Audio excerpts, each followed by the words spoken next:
Hi, and welcome to Career Mobility with James McIlvena in July 2026. How are you, James? Doing great, thank you. I hear you're maybe not at home. I'm not. No, I'm coming to you. I've taken a short break. I've taken the family, including the dog, down to Canberra, Beautiful. just to reset, start of school holidays. So getting to spend some time with the girls, and I've Yep. also got some work travel coming up. So it's a little bit of put points in the bank before I take points out and feel guilty for being away. Well, in that case, this conversation is perfect, not only for everyone listening, but also for you. So it's about reset, refocus, and rise. So we're going to do that today. So it's really about navigating. Obviously, we've just come into new year, financial new year. So it's navigating the career transition really in this new year period. So we're going to talk about that today.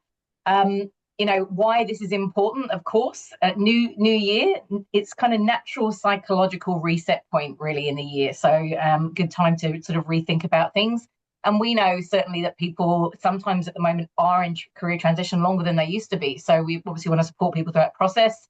The good news is, though, that this means potential new budgets are out there, could be new roles, being approved as well with new requirements, new priorities, certainly for organizations. And then, hopefully, if we can inspire some people today, a bit of renewed energy for job seekers as well. So, if you're thinking kind of what now and, what can I take away from the last few months, we're going to kind of answer some of those questions today. So essentially, this episode from us today is really aiming just to say, how do I regroup, refocus, and move forward now with clarity, given that we're obviously in July. So um, let's get started. So, just to set the scene a bit, sort of, as we head now into this, embark on this new year, James, it feels obviously like that natural moment just to pause, I think, and do that sort of reflection. Why do you think it's important, though, to do that at this point in the calendar year? Yeah, I think, look, firstly, it's different from the calendar New Year reset because Mm, for the calendar New Year reset, you've got your Christmas break and people take time off and it's middle of mm, summer.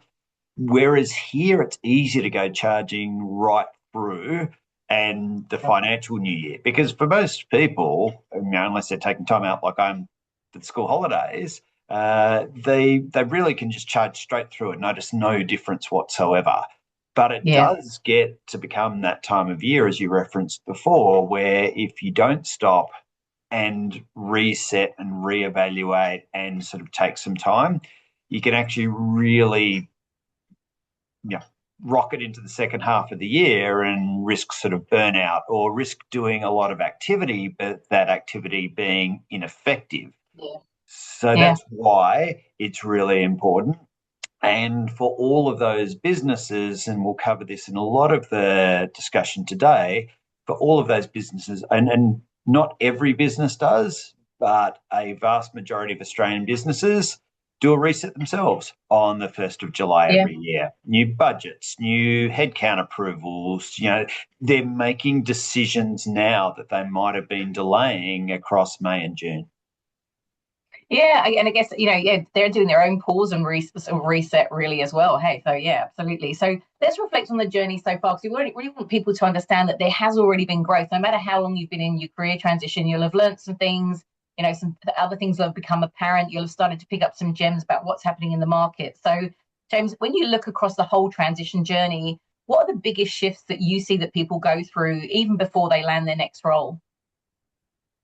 So the initial one is always the same. The initial one is always that sense of recognizing and understanding and dealing with the separation from their previous role. And that can look different for everyone because Yeah, some people have positioned for and taken almost a voluntary redundancy. Some have positioned for an involuntary redundancy, and they're the ones that probably, it's easier because they've anticipated it and they've played for it. The ones that are harder and that phase takes longer are the ones where they are true involuntary redundancies where people didn't see it coming. And then linked to that, almost the longer that people have been in roles, the more that initial stage of the reckoning of, what has happened, how have I reconciled it? What do I take away from it? And how do I actually start moving with positivity into the next phases? The next phase is actually around the really conscious effort to look at what you want to target. And that might not be one specific thing, that might be a range of different opportunities. And I know we've spoken in the past about the career canvas tool that we have, which gives people career inspirations and makes them look a little bit more laterally and look at options that might not be the most obvious options if they're basing it off the role they've just held. So that second phase is really the discovery phase where people determine, okay, what are the type of things I'm going after?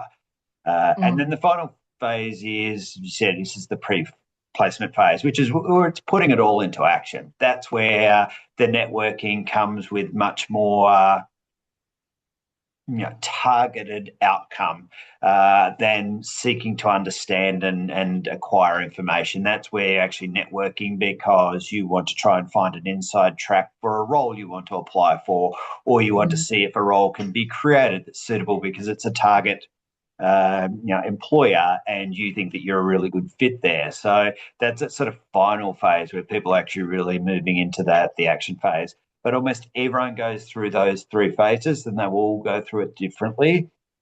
Yeah. Final consideration here is that discover phase is the one that's actually really important. And I think often people don't realize how much they've done when it comes to actually that phase. Those first two phases can actually take a long time and then it moves into the action. But the first two phases are essential before you get to the action. And so sometimes I think people want to rush to that final stage, which is the get as many applications out there and get active and be talking to people specifically about roles without doing those first two things and getting that clarity for themselves.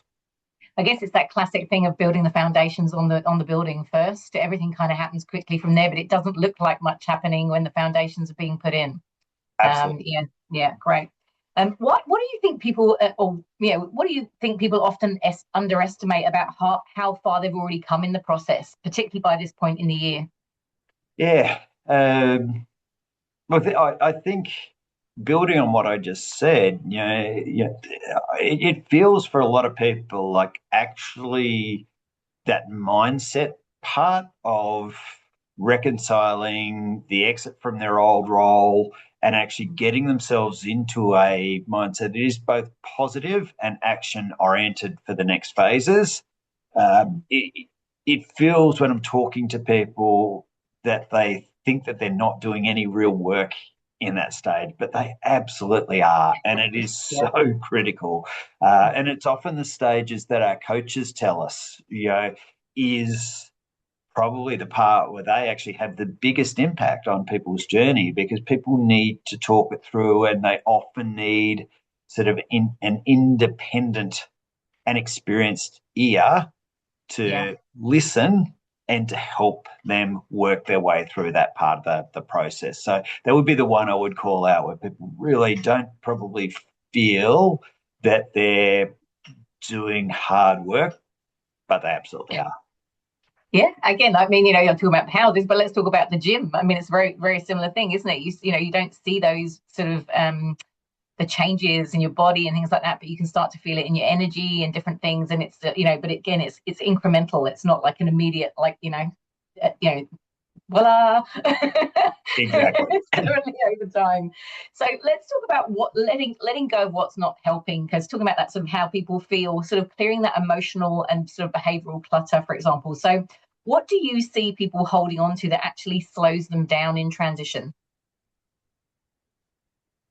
There are two main things that I'll call out here. I mean, there are potentially lots of options, but the first one is, and that's why I've just referenced that initial phase of almost like reckoning and recognizing what's just occurred is critical because anger, resentment, shame sometimes, there are a lot of feelings that are associated with going through a redundancy process, and often it's that loss of identity where people have said, hey, I'm actually invested in my role. And a lot of me is linked to the role and the pride I have in doing my job really, really well. So that would be one, where people get stuck in that phase for a really long time, and it will come back to people if they haven't fully resolved it up front.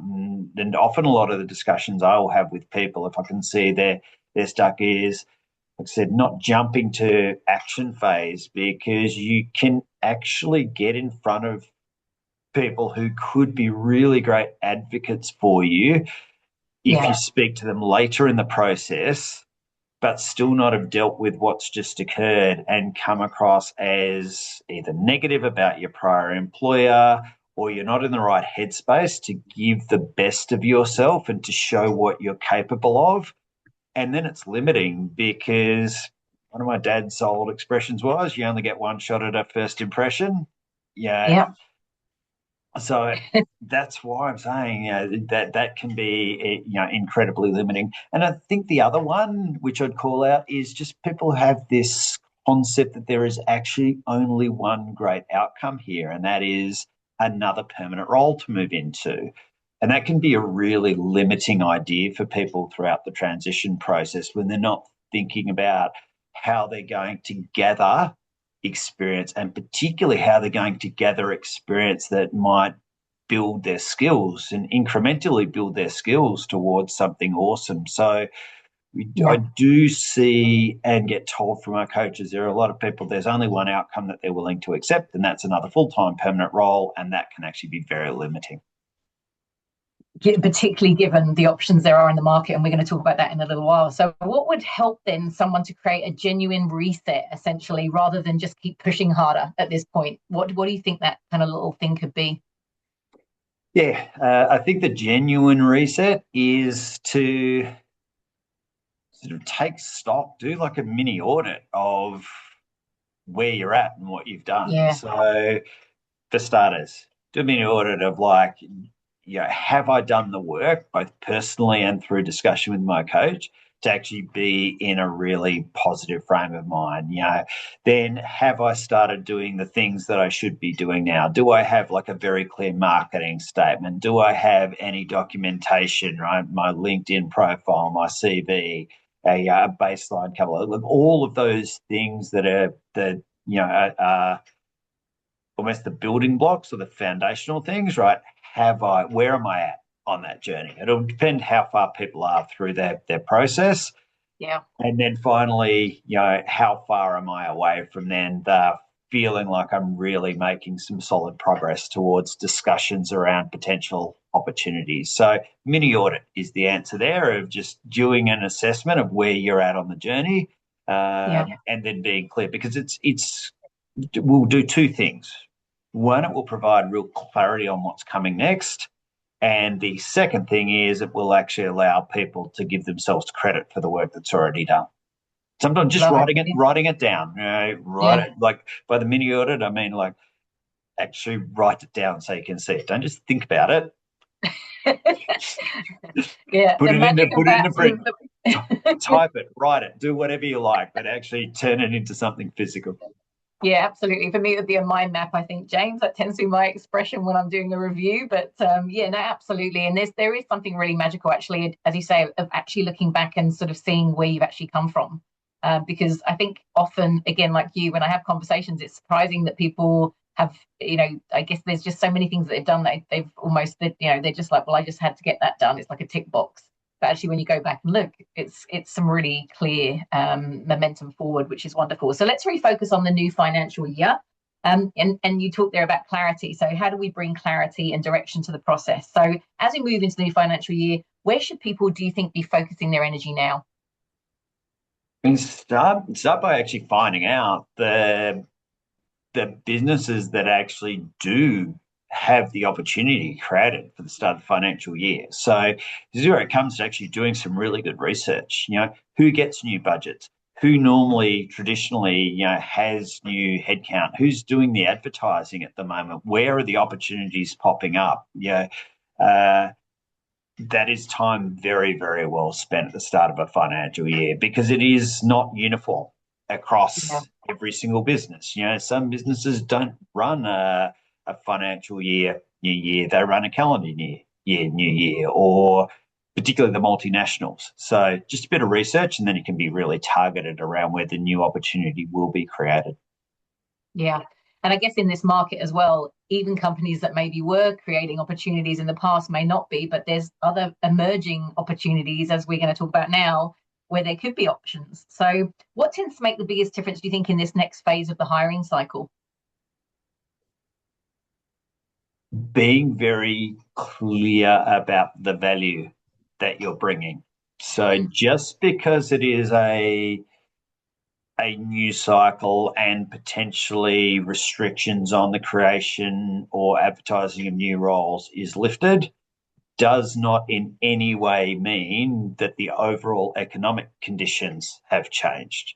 So people will still be very conscious and cautious of any roles that aren't going to be perceived to bring real value to the organisation. Now, this is important at any time throughout the year, but if you want to put yourself at the front of the queue, make sure that every discussion you have leaves the listener with a feeling like, wow, TJ was amazing. And I was left with no hesitancy in thinking that if she was to come on board, that she would bring Yeah. tremendous value and help our results move forwards. Perfect. So, if someone could prioritize in two or three things, perhaps right now, what would you suggest? Two or three things: do your research, figure out where you're targeting and how that fits with your personal plan. So the bit I didn't mention before, I did mention the research, but then the next link is, how does that sit with you? Yeah, there isn't much point going and chasing opportunities just because they're created if it doesn't link to where you want to really be working. If you don't want to end up in the role, don't waste any time on it. Second thing is,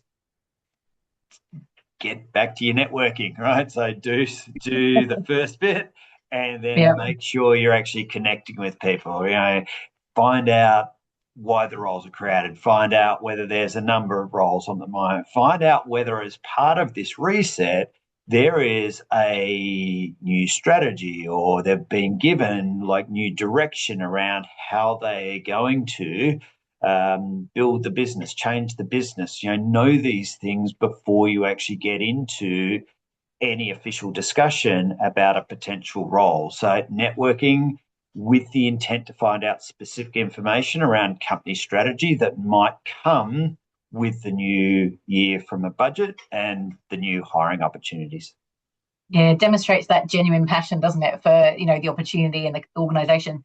So let's align it then with what we know is obviously happening in the market right now. So that 2026 lens, so bring in a current and practical market perspective. So what are you seeing in the market right now, James, that clients should be aware of as they reset their own individual approach?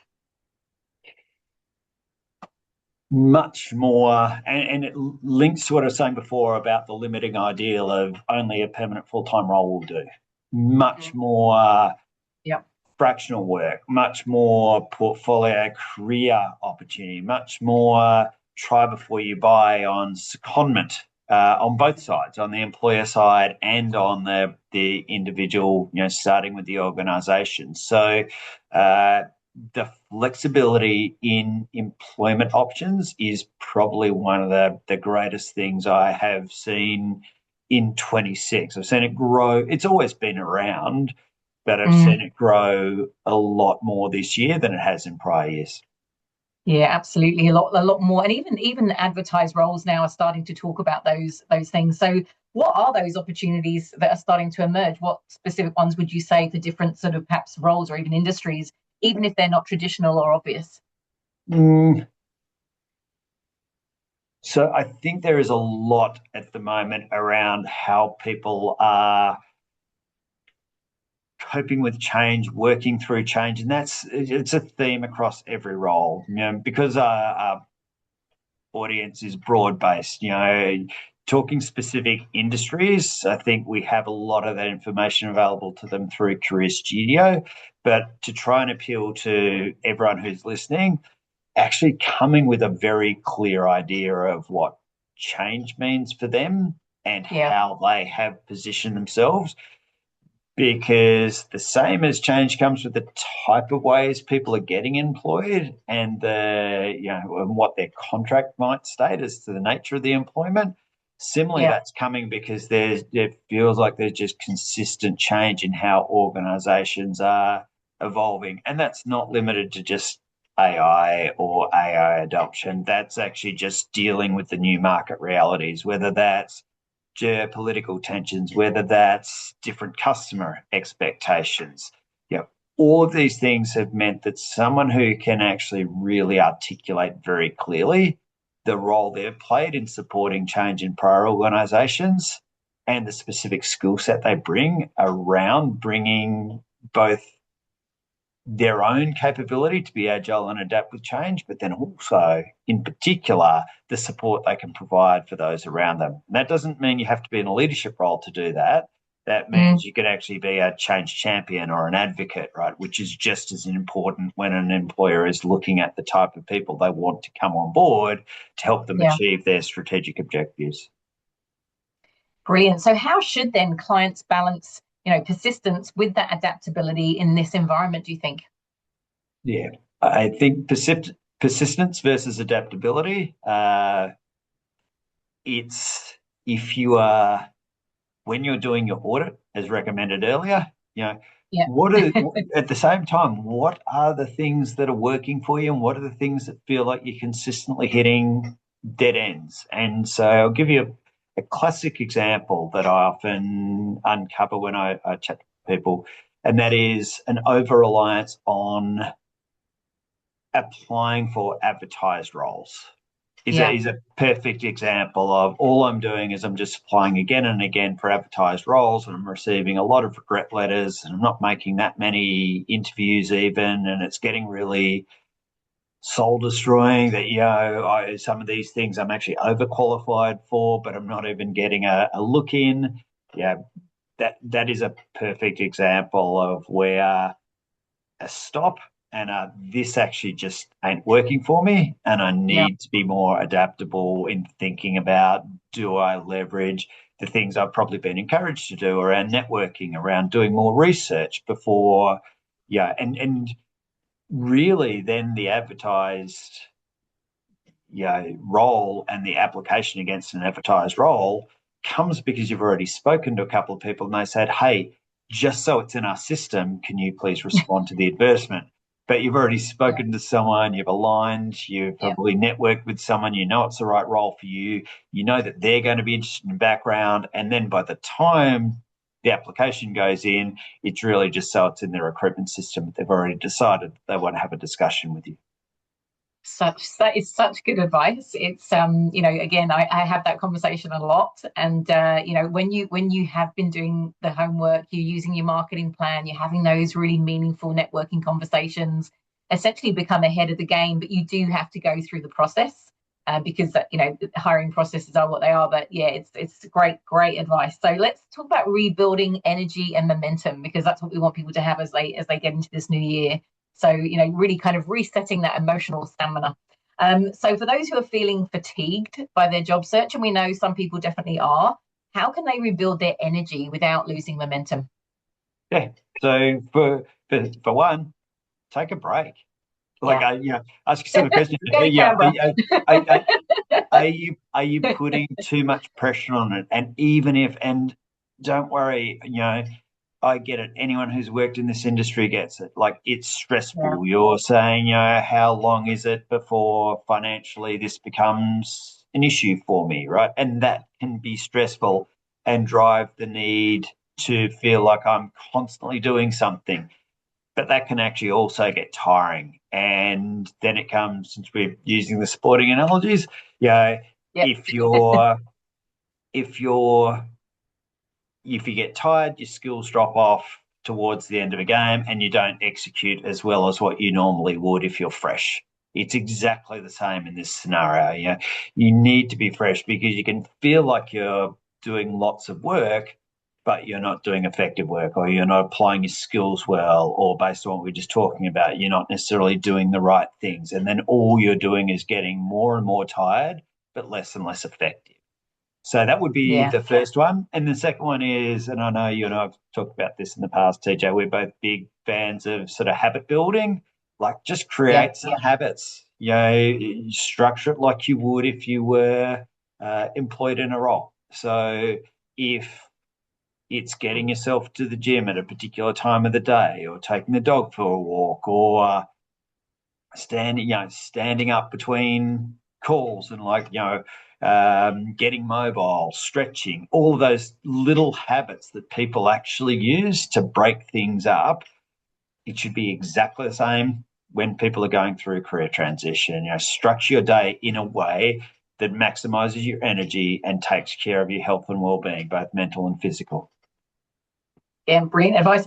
I almost feel like you've answered this. I'm going to ask you anyway. How can people stay encouraged even if things haven't landed yet? Encourage, yeah. Look, I mean, I think it's actually, the ability to do two things. One, it's to enjoy, and this is part of the networking. One is to enjoy a drink or a coffee, and feel free to vent about stuff if you've had a particularly frustrating thing, then have a laugh about it. Find some. I know our job search work teams are particularly good at this, right? Where they come together and they might vent about an annoying experience they've had, but at the same time, uplift and congratulate each other on the positive impacts that they've been able to have. So I think absolutely it's a golden opportunity to build energy from interacting with other people. Yeah. Yeah, no, I love that as well. And you're absolutely right. I think that problem shared is a problem halved. Um, but yeah, it's amazing. And again, yeah, it's important to do that. So in closing, James, we want to obviously give people that sort of momentum and sort of, I guess clarity and hope and, let's move forward. So what is that one simple action that you think listeners could take this week to reset and move forward? Yeah, I think it's the audit. The I audit, think, yeah, I like the audit. and I think if you go back and you work through all of the themes we've discussed today, Yeah. overlay that with what you're doing from the audit. So it's write it down, assess it, and figure out and say, hey, back to where we started. I'm going to use this as a bit of a refresh and as a bit of a reset. And the audit might tell you a range of different things, which would drive you to go, it's time to take a break, or it's time to actually acknowledge that I'm at a particular phase in my journey, or is it time to think more broadly about the employment types that I'm considering or knocking out, or is it have I done enough research? Any of those things could Yeah. be part of the audit, but start by being very deliberate, and it's the reflection that will come from that activity that I think would be the one thing people could take away, and it will really help them. I think there are three gems that you said today. So the thing about writing it down, like having it there to share, and I think again share it with your coach. That's if they're a great person to do that reflection with. I think the other thing I just like to call out is one of the things I still come across, and it's almost like you kind of go, wow, people still not thinking that way. But personal brands, we know that still people who have not been out in the market for 10 years, plus, personal brands are not something that's normal, still, even though it seems like the norm. So don't feel bad that you don't know what that is yet, or that you've not got one. That audit can also be part of you building that, because you're so right, James, when people unplug from organizations that have been with for 10 years plus, there is, and sometimes less, but often that, there is one, because that didn't exist before they actually were in their previous role, but also because, we do get very associated and connected to our teams and the people that we work with, and actually unplugging and giving people the chance to then kind of go, well, who am I now? And what does matter to me? As you said, that phase of building the foundation of the sort of re sort of calibration of search, so important. So thank you for sharing those today. So I think they're absolute gems. I would hope you have a fantastic rest of your holiday. And, it's just safe to say that career transition, it's not a straight line. Even when we look at it in a system, it's like it's never linear. It's always, sort of there's every step basically, just take it slowly, but you'll get there. We always say, and everyone lands, but equally, it's like that reinvention almost, if that's what's required. And often in this market, we know it is because of the changes that are happening in market, and that's to everybody. It's not just those that are even in transition. So yeah, Yeah. so hope you have a really wonderful time with your beautiful family in Canberra. Thank you. And And one yeah, final thought from me, and where you just yeah, went there. When you do land, if you know any other person in transition at the moment, it might have been colleagues who have exited at the same time or someone you've met throughout your journey, share it, please. oh It's yeah, Yeah, it is so invigorating for other people. Like people love hearing the success stories of those that land because it is the number one thing of thinking, is this going to happen? Is this going to happen? And I know we say it almost every time we do one of these, DJ, that everyone does land eventually. Yeah. But that in yeah. itself, hearing someone else has landed can actually be exactly the energy boost people need to make like a really major step forward in their own journey. So if you listen to this and you're either about to or you have just landed, share it with those that are actually in a similar spot. You will make their day. Yeah, it's so true. And it's so funny because it's often the thing that people don't share. And it's like, and then it occurs like no one's landing, but actually it is that sort of, well, before I land, it's confidential. Once I've landed, I'm busy. Yeah, And then I'm 3 months in and it's like, oh, I've been here forever. it's almost like induction into the new role. Complete mandatory learning. Tell other people that you've actually landed, and bring some joy to their day. Whether that's your coach or whether that's other people you met the journey who are in a similar spot. It doesn't take very long, but it makes a big difference. We can guarantee people that it will bring joy. Awesome. All right. Well, enjoy the rest of your July, and I will definitely see you here for our August edition. Lovely. Looking forward to it. See you Thanks, then. DJ. Cheers. See ya.